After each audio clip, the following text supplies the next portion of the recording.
How's it going, ladies and gentlemen? My name is Jeff, aka Son of Mar on the PlayStation Network, and welcome back to Dear PlayStation. This is the new for us, episodic series of, the PlayStation content of the world, along with a lot of topics that deal with PlayStation either directly, indirectly, or just consoles in general. I'll bring up other consoles every once in a while, like I'll talk about probably the NX at some point and what that means to Sony. I'll probably do a special on Scorpio and what that means to Sony going forward, things like that. But this episode is special because this is the episode that's coming directly after the PlayStation conference that just happened for me about 2 hours ago. Or 2 or 3 hours ago. It finished 2 hours ago. Either way, point is, it happened, and we have a lot of news to go through, but not as much as you think. Really, this is going to be more of a knee-jerk reaction to what I saw more than anything. So, without further ado, let's get right into the meat and potatoes, if you will. Number one, the first thing to kick off with, almost like a footnote for the conference, is that the current PlayStation 4, so the OG PS4s, if you will, the half, I forget the texture, but like the hard plastic, almost like matte fabric kind of thing, like whatever the hard plastic is for half of the PS4, and the other half is gloss, like a glossy kind of sheer finish to it. That OG PS4, the one that I own, the one a lot of you might have, the 40 million that own a PS4 right now, that PS4 is getting phased out by the Slim, which is now just being pretty much dubbed and treated like the new PS4. It's essentially the replacement model for the current PS4, because now what was called the PlayStation Neo is now called the PS4 Pro.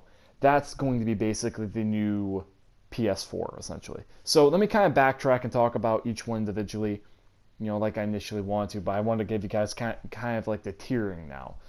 The OG PS4 is no longer going to be really the marketed PS4 anymore.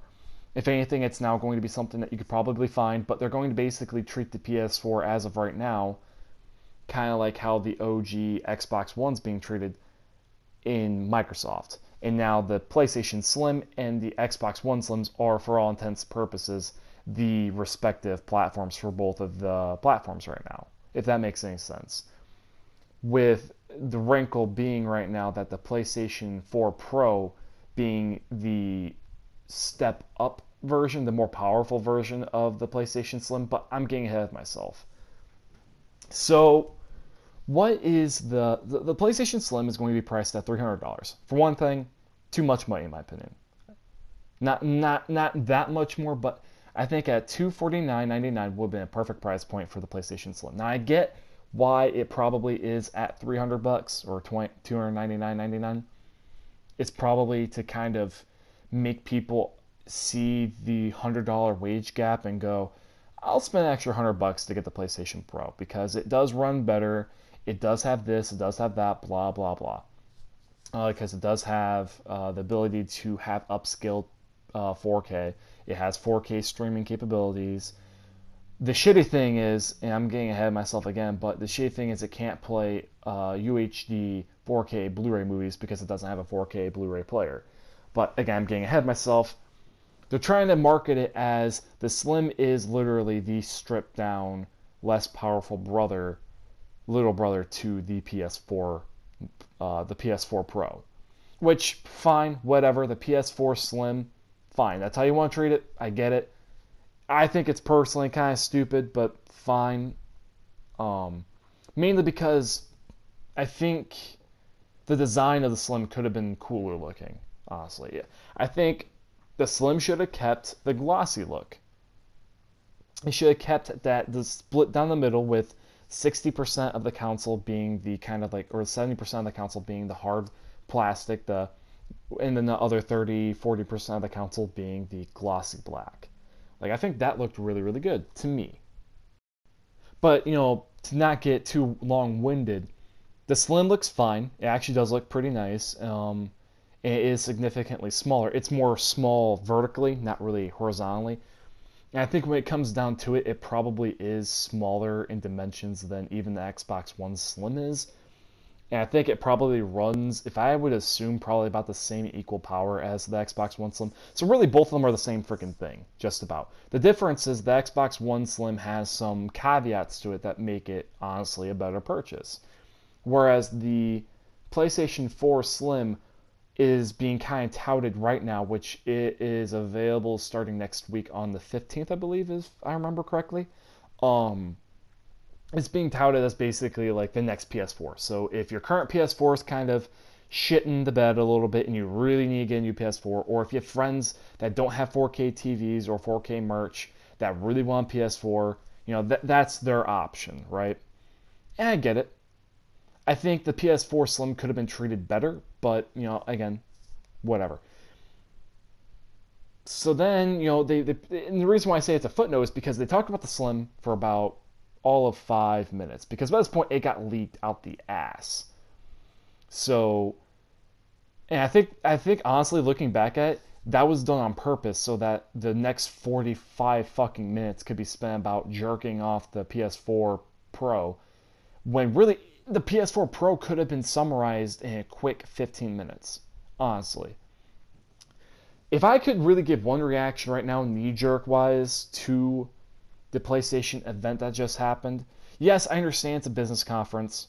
Yes, I get that. And yes, I know that it wasn't really aimed to the casual audience. But for the hardcore audience that's watching, that PlayStation knew was watching at this point, this wasn't just boring. This was basically a circle jerk that didn't do much.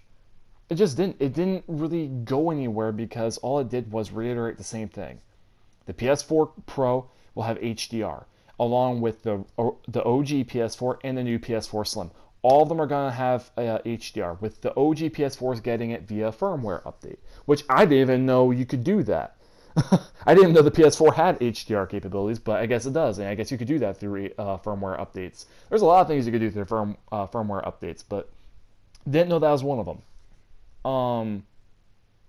But essentially, if I had to, it was a big circle jerk though, because there's a huge focus on HDR and the 4K capabilities, even though. As a side note, they didn't even say it during the conference, but they said afterwards, I guess, or like it was leaked from other sources after people started asking questions, that it doesn't have a 4K ultra high definition Blu-ray player, which that makes no sense to me. Because it might not seem like that big of a deal, and in the grand scheme of things, it's not. It's an additional nicety, which is probably the reason why this thing isn't $500, honestly. But in this kind of situation, Sony should have known the backlash Neo was sitting in. Like, Neo was not sitting in a very strong position. It just wasn't. So they should have been very proactive and aware of the fact that they have to be ahead of the curve. And they should have taken and bit the bullet on this kind of situation. And what do I mean by that? They should have bit the bullet and just went, we'll swallow $100, $150 cost right now and include this Blu-ray player into the Neo and just eat the cost, because we need to make the Neo profitable, or not maybe profitable, but we need to sell it as something that is a worthwhile upgrade. Because I'm telling you now, as of right now, the Neo isn't that big of an upgrade. It is in terms of performance, sure. It is in terms of clock speed, sure. Tech wise and power wise, it is a little bit more. It is double the power of the PS4. It's at like 4 teraflops, a little over 4 teraflops. It's like 4.2, maybe in 4.5. I don't remember the exact figure. But it is at a pretty significant teraflop speed. And it is definitely reduced in terms of the leaked specs that I saw. It is a very significant power upgrade. But let me tell you this. When you have a system that literally its biggest quality that you're touting is $100 more power, that's not good enough of a reason. It just isn't. And that's why I'm kind of, even myself, I'm a PlayStation fanboy, and I even go, I don't know about this thing. I was very hyped, and I was actually one of the first people to say, the Neo, if it fits what the Xbox One S is going to be and just doubles the power, I'm sold. And while it does do a lot of the things that the Xbox One S is doing, it's not doing the one key thing that I think it really needed to do for me, which was the ultra high definition 4K Blu-ray player. Yes, again, I'm harping on that because guess what? That is a big deal. Whether they want to admit it or not, that is a big deal because not having that essentially kind of delegates you to basically, okay, well, the Xbox One S does that. You know? Like, that's a trump card Microsoft can pull now. On top of that, it'll hurt because for these ultra high definition 4K Blu-rays are just starting to come out and they're just starting to get popular. You know, one of the first ones was I actually don't know what the first one was, but I mean we're starting to see a lot more of them. That's what I'm trying to drive at. You know, like a lot of the Zack Snyder movies are getting them. Like I know Watchmen got it. I think Man of Steel got it. Batman versus Superman definitely has it because I own it. I think Mad Max might have gotten one, which I hope it did. I think it did deserve to kind of have it.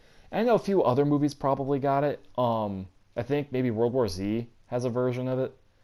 But my point is that by not having this thing, you're almost shitting on yourself a little bit because the Blu-ray player is a Sony device.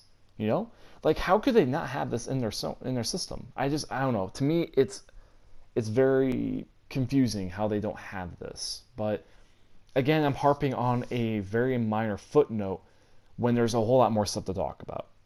So I'm kind of jumping around a little bit. So just try and follow my train of thought because this is very, very much so a knee-jerk reaction to this fucking bullshit. It was a very boring conference. I'm gonna be very frank about that. Even for a business conference, it felt very unenergetic. But can't even pronounce that. But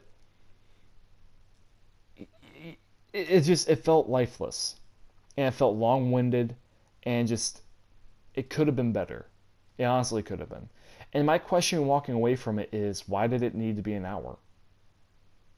Why didn't, because the Mass Effect Andromeda gameplay looked boring. I mean, if that was supposed to be a big reveal for them, it wasn't because it looked boring. The gameplay for Horizon looked beautiful, but it was also one of those things where it's like, okay, great. This is what's going to, because they're basically, even during that, they're talking about how the high definition range of this is how beautiful it looks in 4K high definition, but the PS4 Pro is only going to be upscaled PS4. It's not even going to be true 4K gaming. So our experiences, at least in my mind, in terms of beauty, in terms of how a game is going to look, the games are all going to actually look probably roughly the same on the PS4, the PS4 Slim, the OG PS4, the new PS4 Slim, and the PS4 Pro. Really, the difference comes down to the PS4 Pro is going to have more power. So it's going to run it better, it's going to run its UI better, and it's just going to run things a little better, a little nicer. And it comes with a 1 terabyte hard drive included in it. Which honestly, even then, that should have been something where it's like, come on, you couldn't do a 2 terabyte hard drive. You could find one of those fuckers on Amazon for $100. Come on. They should have done 2 terabytes. In my opinion, the Pro should have had two things. Again, I'm going to harp on it again. I know you guys are probably sick of hearing it, but it's so ridiculous it doesn't have it. The 4K Blu-ray player. And then it should have had 2 terabytes of hard drive space. It just should have. After that, pretty much, I would have been fine with it because it pretty much checked all the other boxes the Xbox One S does. It just checks a bigger box of having better performance, and you're only going to spend $100 more, right? And you're getting, for $100 more, for a $300 Xbox One S, you're getting triple the space because the $300 Xbox One S is, if I remember correctly, only 500 gigs. And on top of that, it comes with HDR gaming, it comes with 4K streaming capabilities, and it comes with the ultra high definition DVD player or Blu-ray player. So that's what the PS4 Pro in my mind should have been. But that's my opinion, that's my rambling, that's my bullshit, right? So there's only so much I can ramble about that, right? So to kind of, again, take a step back and kind of talk more about the Slim, I do like the Slim. They did remove kind of the unnecessary, the optical section of the PlayStation 4, which not many people use, honestly. I mean, there's a reason why they got rid of it, and not many people use it. So it made sense they got rid of it. And it does look nice. It looks sleek. It looks fine. I think the PS4 OG looks better in terms of just from an aesthetic point of view. But it does look like a nice PS4. It does. It looks solid. And the new controllers look fine. There's one. I'm trying to remember what the other thing I saw was. They showed VR and the two new consoles next to each other, along with the new controller, the gun for VR, which looks cool, and the camera. So, and there's pictures of it up if you want to find it. Check the internet. It's up. It's around. You can find it. It's not hard. But the Slim looks fine. And even though I'm not crazy about how the PS4 Pro looks, it looks like a fucking sandwich, honestly. It looks like two Slims stacked on top of one another and just like glued together with a light bar in between. It looks weird, but it looks fine. To me, it's something that's just like, it's a minor footnote. It looks fine though. I don't mind it. I'm hoping that I'm truly hoping that it runs really, really well. And I'm assuming it's that fat because honestly, it probably has to be that big because they did probably put in a lot more stuff into it. It's probably a little, it's probably meaty in there. Because it is just taking the architecture of the PS4 and just replacing a couple things and adding a bunch of new stuff. So I'm hoping that it lives up to the promise of running at a really good speed and stuff like that. And I'm hoping that the fact that it only has 1 terabyte, they didn't say if it would be a solid state or not. So I'm hoping that it'd be really nice and it'd be fucking sick if one of the reasons why it runs so quickly and it might load things so quickly is also because it does have a 1 terabyte solid state. That'd be kind of cool. That I would understand why it would only have 1 terabyte because it has a solid state, which those things are expensive. So, new controllers look fine. I personally like my current controllers a lot, and I'm probably going to have to see how the DualShocks feel and look close up to kind of get an idea of what they're like, but they look fine. The DualShock 4 is the best PlayStation controller they've made since the PS2. The PS3 was just a PS2 controller just with the stupid 6-axis, which I like the 6-axis, the motion control in the controller is awesome, but they should have redesigned the controller, made it bigger. Like, they just should have. Especially since the gaming audience was growing up by that point. But anyway. So, like I was saying earlier, instinct reaction, gut reaction right now is that the conference was boring and they fucked up a lot. The messaging for the Neo is even more confuddled now because now it's like, well, okay, so I spent $100 more for the Pro, but from what it seems like, what's the purpose of the Pro? Because if all of the consoles are going to have access to HDR, and really the Pro, the biggest pro for the Pro is that it has the ability to do upscaling 4K. To me right now, that's not that big of a deal. As a gamer, I mean, yeah, it has better running speed. Sure, fine, okay. But, and don't get me wrong, $400 for this thing, that's a good price point. It is at $400. That is a very good price point. I was nervous that it'd be at $450. Honestly, if $450 would have made it have the 4K Blu-ray drive, I would have just said, fuck it, yeah, make it $50 more, because then it'd be worth it at that point then. Because then you pretty much have everything that people are expecting it to have. The fact that it didn't have it, I think, was a big letdown for some people. And I think the fact that the conference did not do this console justice really sunk it too. I love Mark Cerny a lot. Like, I respect that man to no end. The man is a fucking genius. But here's the thing. The man is too smart for his own goddamn good. And there is no reason why he should have been talking during that conference at any point. It should have literally have been, your Mark man, Andrew House should have gone up there and just talked. Scott Rhodey should have showed up, and talked quite a bit. And I don't know who else I would have thrown up there. Maybe, Shooooowwwww, just for shits and gigs. But even then, I wouldn't put Shuhei up there because, the language barrier. So Scott Rhodey, I think, would have been good because he could have talked about, how like the future of PlayStation is going to work really well with Neo, and like how the future titles are working really well with Neo, but they're not going to leave behind anybody. That the PS4 Neo is just going to be a step up. So their in-house studios are going to just do basically updates for all of the games, right? And that's how it's going to work. That they're going to do firmware updates for the games so that the PlayStation Pro will have its capabilities through firmware updates and updating of the game itself, whereas regular users are just going to have, they're going to have their model of the game to play with too. It's just they won't have that update, right? It'll only be available on the PS4 PlayStation 4 Pro. Again, that causes its own problems in the ecosphere because then that means that the PlayStation has to basically create an update in-house for all these games. On top of that, and this made me worried, Mark Cerny was talking about how they're basically, well, Andrew House brought it up, but Mark Cerny was talking about how, like, a dozen of their studios are doing it now, with some of them going back and updating some of the games. Like, First Light is getting that treatment, Uncharted 4 is getting that treatment, and a couple other games. I think a couple other games are getting that treatment. I forget which ones that are in-house studio. Not as many as I thought there'd be. And then there are like a handful of third party and second party are doing it too. A handful, like a couple. And right now, yeah, it is a couple because like Shadow of Mordor is getting it. Which why Shadow of Mordor? Okay, Deus Ex is getting it.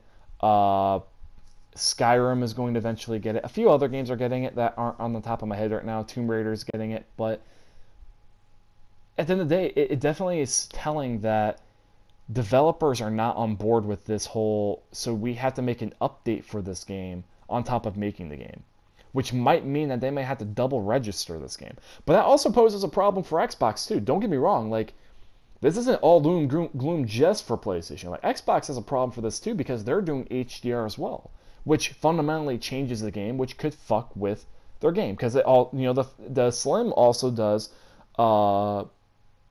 it does upscaling for 4K as well. So they are running into probably just the same issue because that means that there might be just like Colin Warrior was saying earlier on the Kind of Funny Games live cast for this event.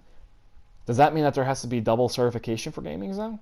For the PlayStation 4 Pro and for the Xbox One Slim?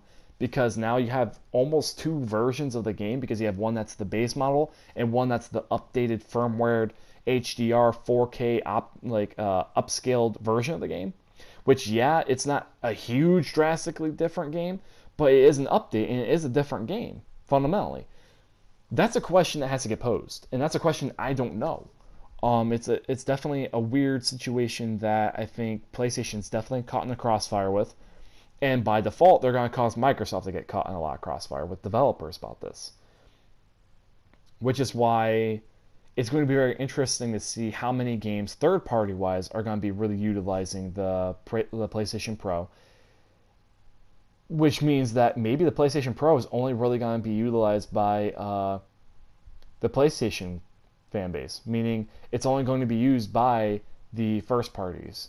I wouldn't be surprised if it is, because this just seems like a very messy and muddled situation, and it seems very convoluted. And I don't know, it's not extremely promising that PlayStation is making this kind of move and this kind of error.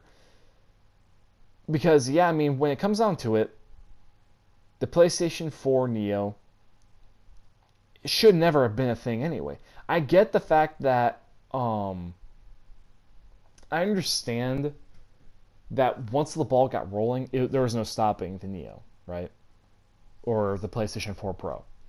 There was no stopping it because once it got rolling, essentially from there, it was in development, it was made into dev kits, and it was gone. And the R&D was spent, and the console was going to be a thing. By the time Scorpio was announced, PlayStation couldn't really do much. Which is also, I think, another reason. I don't think PlayStation knew that Xbox One S was going to have a Ultra Blu-ray player. So by the time they had the concept of this console down, internally they probably were like, do we really want to take a chance on this thing? Do we want another 3D blunder again? when really Sony should have been proactive and they should have gambled on it. Because I mean, at the end of the day, I mean, the Neo was going to probably, the Neo is going to be a risk no matter what. They should have just took it. But, end of the day, we'll see how this all turns out. This is going to be very interesting because the Scorpio, I'm not going to lie, the Scorpio sounds really good now. Even though I don't think it's going to come out next year holiday season, I do think it's going to get pushed back. I think it's for the best that it gets pushed back. But, I don't know, I mean, the Neo just, it seems like a very precarious situation to me, personally, because, I don't know, the more I think about it, the more I say about it, the more I'm very, very split about it, because part of me is very on board with this kind of thing, where it's like, this does sound like a cool idea. This does sound like a very interesting idea. This seems like it would make development for games really nice, but also sounds like it's going to complicate things, for PlayStation at least. And it sounds and seems like as if it's just going to be very convoluted in messaging. It's going to be convoluted, and it's going to split your market base no matter what. And it's just going to piss off your fan base that you just got the goodwill back from a couple years ago. Like, the PlayStation fan base right now came back to the fold thanks to an Xbox blunder, and because PlayStation in its first 18 months was doing so good. And after that, delays. I love PlayStation to death, but Jesus Christ, the amount of delays this console's had is ridiculous. With Horizon, with GT Sport now, with Persona, which I'm assuming got delayed. The Last Guardian being the most infamous one, right? Infamous when it was supposed to be a launch title. Drive Club. Bloodborne never moved, thankfully. Uncharted 4, though, that did. I mean, there's too many examples in the PlayStation ecosphere on the PS4 that they moved way too much, and it's gotten to the point where it's almost gotten kind of redundant and kind of just ridiculous. That there's so many delays that have happened, and sadly, I don't know if that's going to stop or not, because I wouldn't be surprised if God of War, whenever it gets a release date, if it got delayed. I wouldn't be surprised if whatever release date comes up for Gran Turismo, if that got delayed eventually. I wouldn't be surprised if Wild got a release date and that got delayed. I wouldn't be surprised if Detroit got delayed at some point after it gets released. It just, the list goes on, right? I expect every big game PlayStation announces by this point to get delayed. And all the ones that are that second tier that don't get talked about much but are announced that don't get talked about much, they actually hit the release dates. The Gravity Rushes of the world, the Valkyria Chronicles, the whatever the next Ratchet Clank is going to be, because I'm assuming there's going to be another one of those. Neo. There's a few other ones, right? And not the code name for PS4 Pro, the Japanese game I'm playing on the channel, which, check out! Neo's awesome. Anyway, this is a very convoluted time. It's a shaky time, and I don't know what this is going to do for PlayStation as a whole in terms of like how people are going to perceive Sony and PlayStation going forward, because I don't know about a lot of people, but I feel a little gypped in some ways in the fact that this should have been a better reveal and better console than it's being perceived as and kind of marketed as. But that being said, it is also fulfilling a lot of needs, and it probably was made in a vacuum before Sony really knew how big ultra high definition was going to be for not just us as consumers, but the market going forward. So there's a lot of questions to be asked about it. Who knows what's going to be. Either way, it'll be curious to see. I'll do a follow-up video probably in the next couple weeks, kind of give like a status quo on things after everything's calmed down and I've taken a step back, and kind of do a collected evaluation on this event and on the PlayStation 4 Pro.